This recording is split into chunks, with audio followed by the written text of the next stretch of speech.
agenda of what's supposed to happen today and what I'm going to talk about. I'm going to talk about my vision, of course.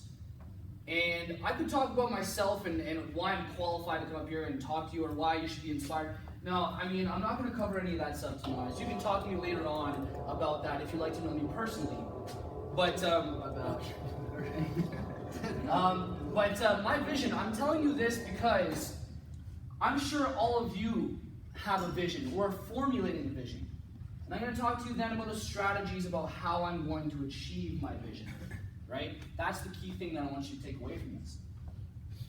So essentially, 2 items of focus today.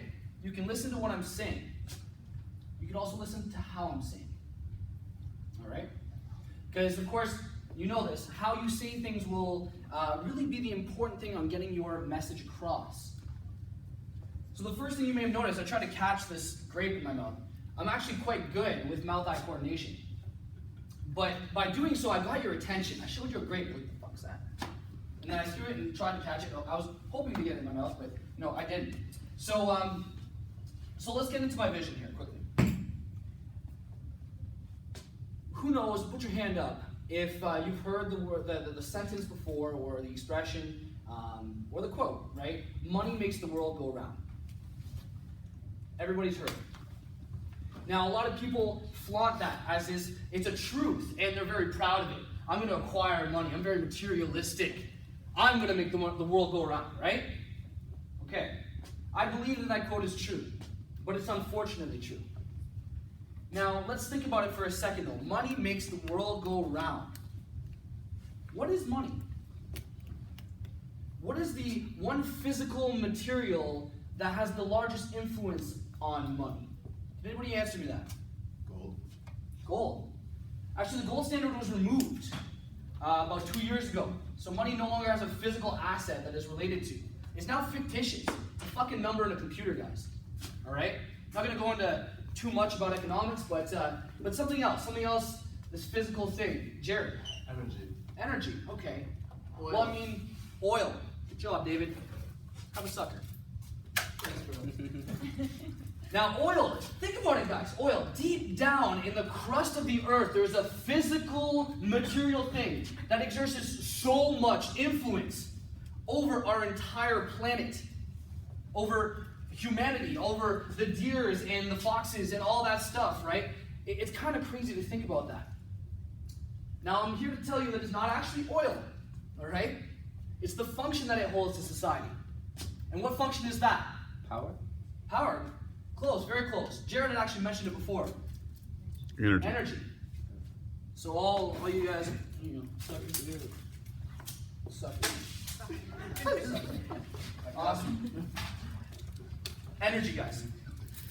Energy is that one commodity beyond drinking water, beyond eating food, that really controls the entire planet. Now, when you think about it, though, it can be used in a bad way, as oil is. Burns, right? And has a negative, really, influence on our environment. But then again, there's the idea of sustainable energy. And I strongly believe that if we just change the way that we source our energy, we will have a profound impact on humanity's impact on our planet. Does that make sense? Yeah. And that's why I'm very passionate about renewable energy. You may have heard of the concept of free energy before as well. Who has heard about that before? It's a little bit more obscure. Now, of course, you guys understand, and I don't want to go into too much detail here, but there's big companies that are in power, which you were saying here, and their vested interest is to keep oil relevant. Because when oil is relevant, they're making money. They have power.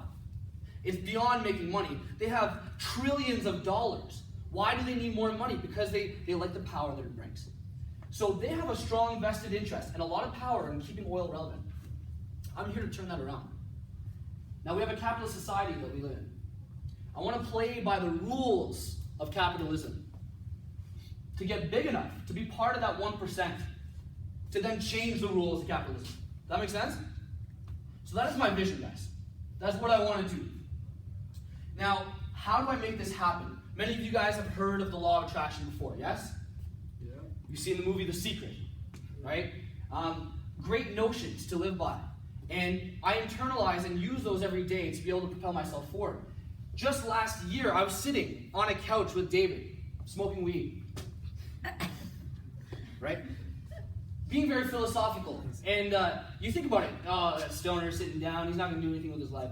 But we were really talking and devising a plan about how we were going to realize and actualize our visions, which is an exciting thing. And I realized that I wanted to make my first million with this guy right here. And I was like, how is that going to happen? You know? I know it will. I have faith in the process. The law of attraction dictates so. But how am I going to make it happen? Now, it's a lot more realistic. I'm working at a company called the Better Software Company. It's a startup. It's been around for about 11 months that we've been operating. And at this point here, I have a lot of faith in the vision. They're looking to be a $1 billion company in 5 years. Isn't that crazy? Isn't that crazy? Yeah. $1 billion, guys. Now, David there, he works with me there. Jared here in the back as well, and Paige who was sitting here, and Oliver as well, who was just talking, having a large influence and actually tied into this community of young pros. Now, I'm starting to realize that that could be the ticket to $1 million, and that me and David could seriously make our first $1 million together with this company. They have stock options, as you were talking about, my friend. And we're starting to get into that, so that's exciting for sure.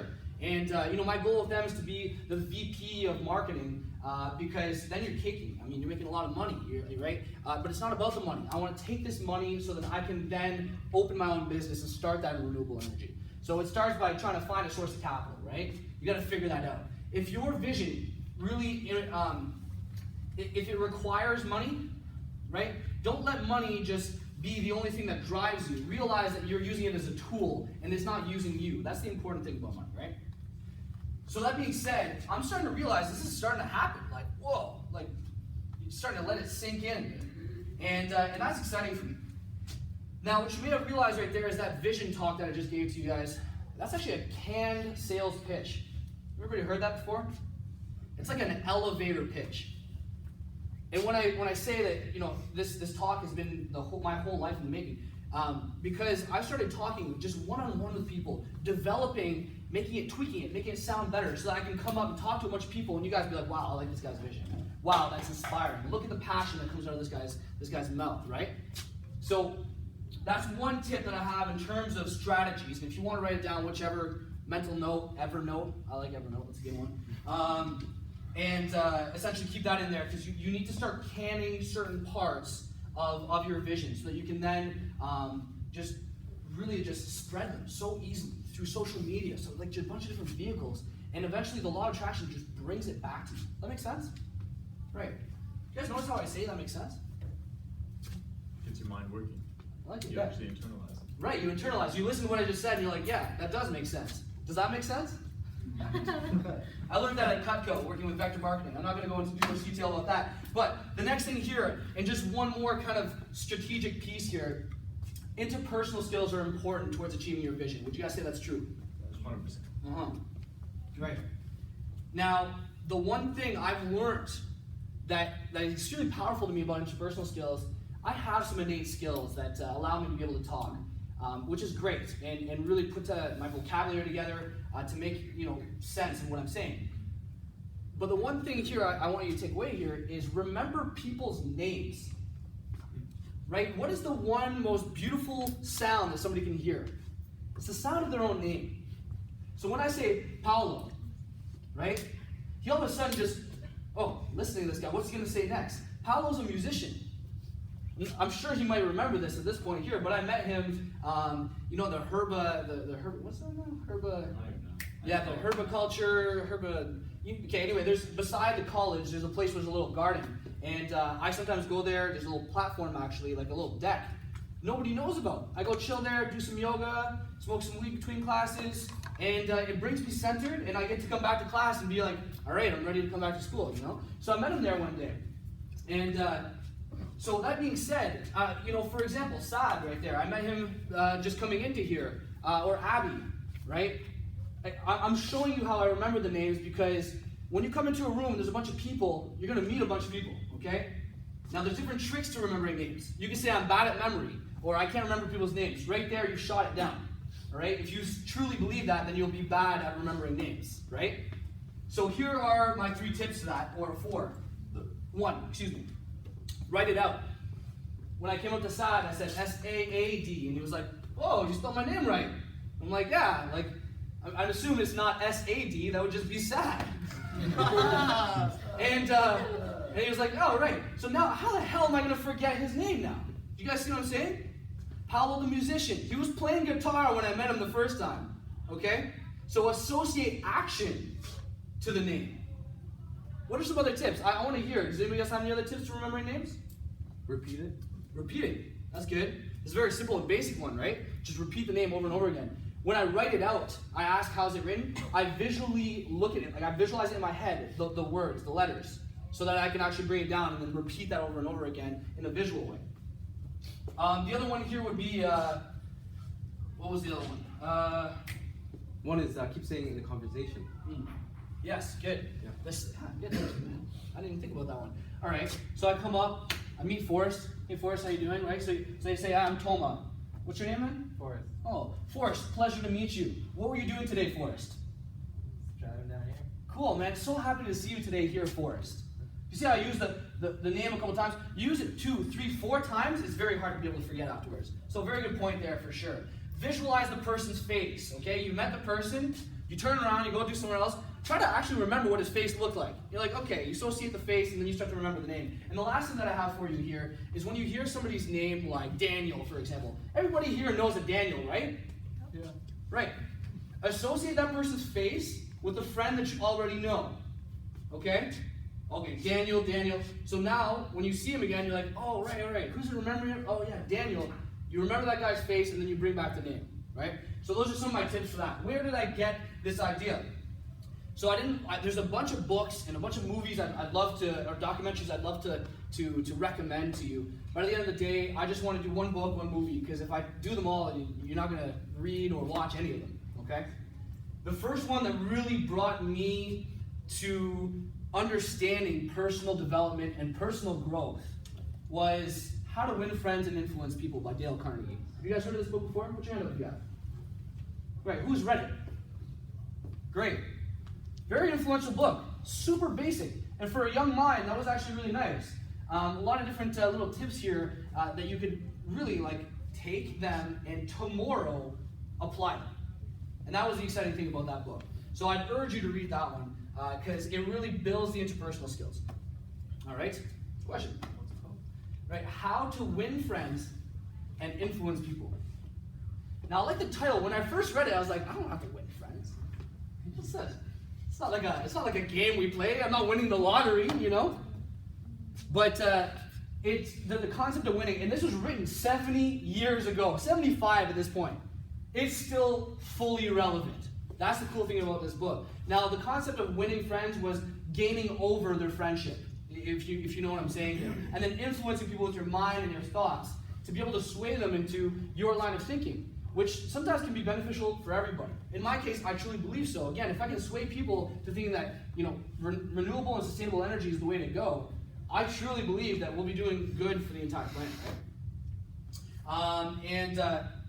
So that being said, in relation to my vision, there's a movie I just recently watched.